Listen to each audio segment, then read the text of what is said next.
বিশাল একটি মিছিল আসছে, আপনি একটু জুম করে দেখাচ্ছি।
বিশাল একটি মিছিল, অনেকে সামনে চলে গিয়েছেন। যথেষ্ট পরিমাণ আইন শৃঙ্খলা বাহিনী রয়েছে এখানে।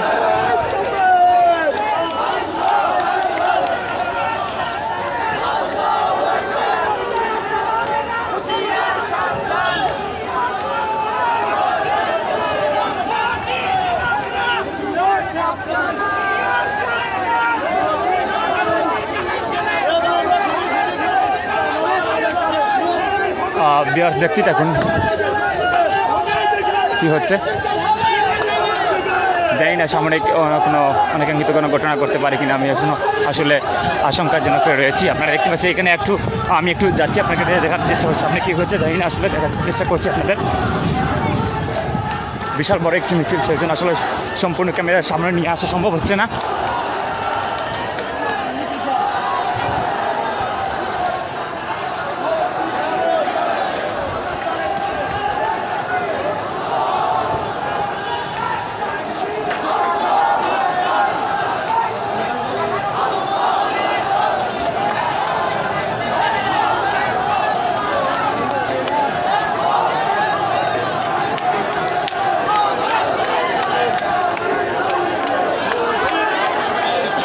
ভিউয়ার্স, ধন্যবাদ সবাইকে অনেক জায়গা থেকে যুক্ত হওয়ার জন্য।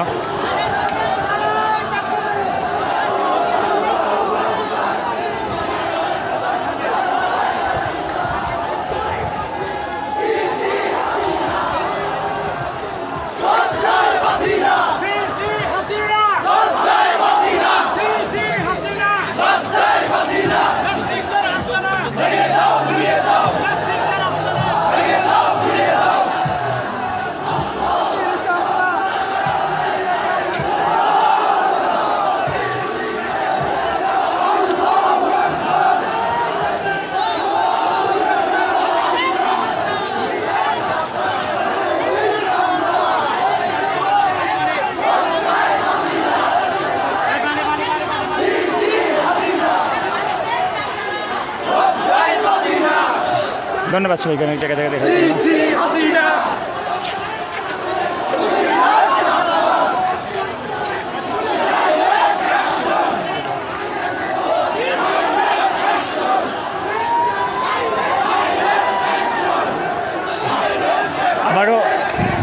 আবারও ব্যারিকেড রয়েছে সামনের দিকে, জানি না আসলে এখানে কী হবে।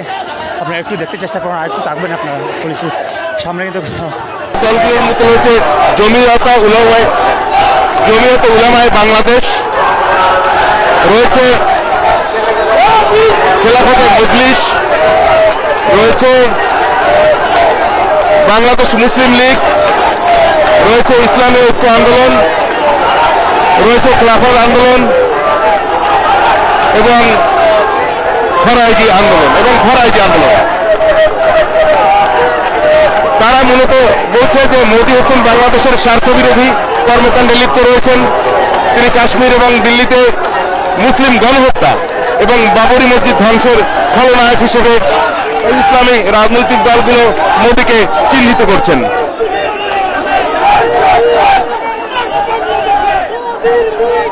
তারা বলছেন স্বাধীনতা দিবসের সুবর্ণ জয়ন্তীতে বিদেশি রাষ্ট্রপ্রধানদের মেহমানদের আসায় তাদের কোনো আপত্তি নাই, কিন্তু মোদী হচ্ছে তার ব্যতিক্রম। কারণ নরেন্দ্র মোদী তাদের ভাষায় বাংলাদেশের তিস্তা পানি সহ নানা সমস্যার সমাধান করছেন না এবং পানি প্রত্যাহার করে নিয়ে বাংলাদেশকে মরুভূমিতে পরিণত করেছেন, এটি তাদের বিবৃতিতে বলা হয়েছে। তারা আরো বলছেন যে বাংলাদেশের সীমান্তে লাগাতার বাংলাদেশি নাগরিকদের হত্যা করা হচ্ছে।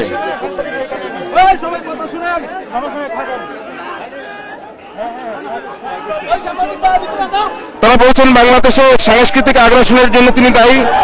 হিন্দুত্ববাদের প্রসার ঘটিয়ে সাম্প্রদায়িক সম্প্রীতি বিনষ্টের চক্রান্ত রয়েছে ভারতের প্রধানমন্ত্রী নরেন্দ্র মোদীর।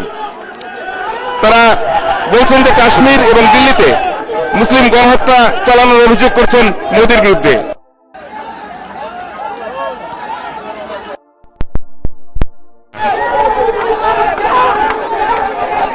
প্রিয় দর্শক, আমরা রয়েছি বায়তুল মোকাররম উত্তর গেটে। এখান থেকে সমমনা ইসলামী রাজনৈতিক দলগুলো ভারতের প্রধানমন্ত্রী নরেন্দ্র মোদীর ঢাকা সফরের প্রতিবাদে এখানে আসলে পুলিশ আটকে দিয়েছে তাদের বায়তুল মোকাররমের যে মূল চত্বর উত্তর গেট, সেখান থেকে পুলিশ সম্ভবত বের হতে দিতে চাইছে না। এজন্য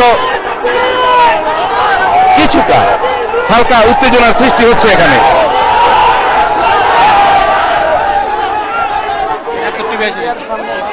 আজকে যারা এই প্রতিবাদ সমাবেশের আয়োজন করেছেন তার মধ্যে রয়েছেন জমিয়তে উলামায়ে বাংলাদেশের সহ-সভাপতি মাওলানা আব্দুর রব ইউসুফী, ভারপ্রাপ্ত মহাসচিব মাওলানা মঞ্জুরুল ইসলাম আফন্দি, খেলাফত মজলিসের নায়েব আমির মাওলানা আহমেদ আলী কাশেমি ও মহাসচিব ডক্টর আহমেদ আব্দুল কাদের, বাংলাদেশ খেলাফত মজলিসের মহাসচিব মাওলানা মামুনুল হক ও যুগ্ম মহাসচিব মাওলানা জালালউদ্দিন আহমেদ।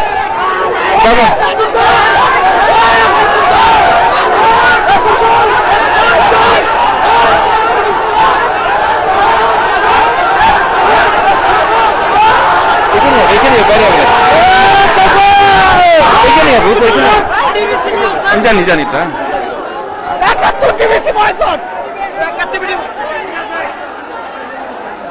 আচ্ছা, বলছিলাম যে এই যারা আজকে এই সমাবেশের ডাক দিয়েছেন, প্রতিবাদ সমাবেশে, তার মধ্যে আরো রয়েছেন বাংলাদেশ মুসলিম লীগের মহাসচিব কাজী আবুল খায়ের, স্থায়ী কমিটির সদস্য মাওলানা আশিকুল ইসলাম, ইসলামী ঐক্য আন্দোলন আমির ডক্টর মাওলানা ঈশা শাহেদি ও মহাসচিব মাওলানা মুস্তফা তারেক আল হাসান, খেলাফত আন্দোলন নায়েব আমির মাওলানা মুজিবুর রহমান হামিদি ও মহাসচিব মাওলানা হাবিবুল্লাহ মিয়াজি এবং ফরায়েজি আন্দোলনের সভাপতি মাওলানা আব্দুল্লাহ হাসান ও মহাসচিব মাওলানা আব্দুর রহমান। সমমনা ইসলামিক রাজনৈতিক দলগুলো আজকে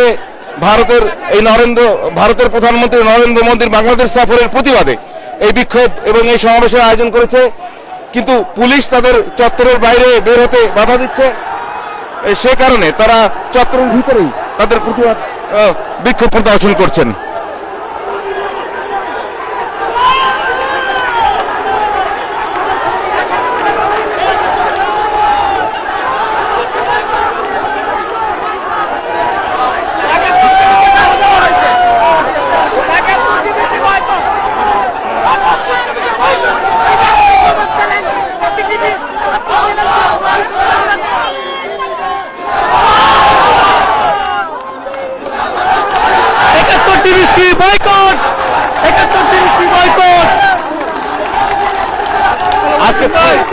আজকে প্রতিবাদ কেন জানাচ্ছেন আপনারা? আজকে প্রতিবাদ কেন জানাচ্ছেন? ওই সন্ত্রাসী কুড়িমুটি এই বাংলার মাটিতে এই মুসলমানের এই বাংলাদেশে প্রবেশ করতে পারবে না।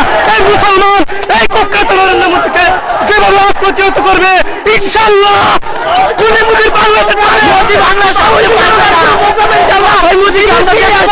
কেন আসতে পারবে না? উনি তো ভারতের প্রধানমন্ত্রী হিসেবে আসছেন। উন্নতি ভারতের কথাই হিন্দুত্ববাদী জঙ্গি মুসলমানদের রক্ত যার হাতে লেগে আছে, তাকে বাংলাদেশের মানুষকে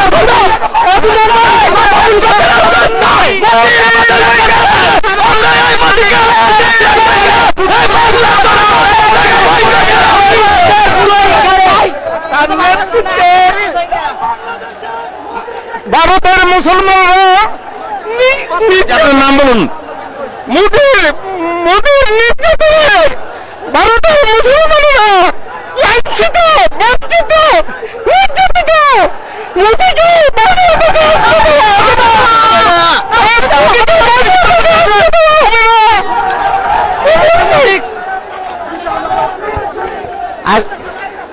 80% মুসলমানের বাংলাদেশে এই উগ্রবাদী নরেন্দ্র মোদী যে মুসলমানদের হত্যাকাণ্ড চালিয়েছে, বাবরি মসজিদকে সে নিষিদ্ধ করে, যে বাবরি মসজিদকে নিষিদ্ধ করে মন্দির বানিয়েছে, এর প্রতিবাদে এমনকি যে কোরআন অবমাননা 26টি আয়াত সে যে নিষিদ্ধ করতে চায়, এর প্রতিবাদে গোটা বাংলাদেশ উত্তাল। বাংলাদেশ জনগণ, মুসলমান, এই মাদ্রাসা মসজিদ সহ সবাই একত্র একটাই দাবি, এই নিষিদ্ধ নরেন্দ্র মোদীকে প্রত্যাহার করতে হবে। এটা আমাদের বাংলাদেশ। বলছিলেন কয়েকজন যারা আজকে এই আন্দোলনে রয়েছেন, আমরা বলেছি সমমনা ইসলামিক রাজনৈতিক দলগুলোর আয়োজনে